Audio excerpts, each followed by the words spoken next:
Ano probinsya mo, Koy? Sindangan, Zamboanga del Norte po. Mga taga Zamboanga del Norte. Opo. Bumati ka sa mga taga Zamboanga. Hello! Maayong hapon ninyo, tanan diha!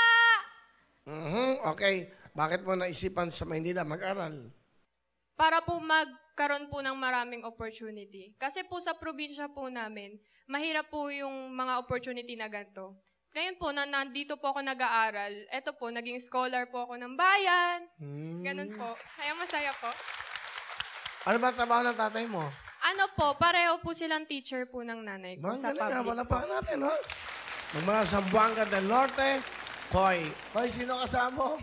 Pinapakilala ko po at maganda ako, sexy na nanay, si Mama Jing! Hello, Will! Kumusta?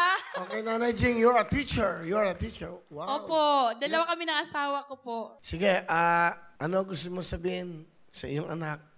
Be, kahit nag-isa ka naming anak, napakaswerte namin dahil yun nga, ang bait mo at lagi ka nakikinig sa amin ni tatay mo. Sana, lagi naming sinasabi sa'yo na lahat gagawin namin at ibibigay namin sa'yo. Basta tulungan mo lang din yung sarili mo, makamit mo yung mga mga pangarap sa buhay.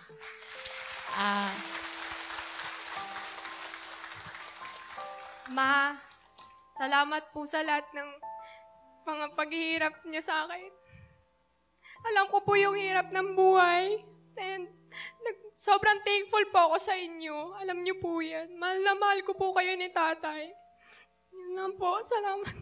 Okay.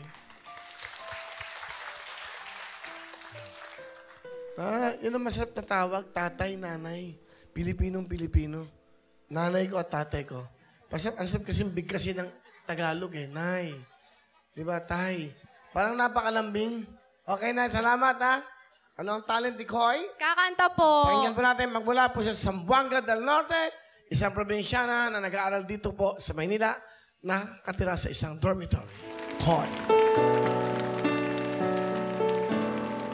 This is what a journey it has been.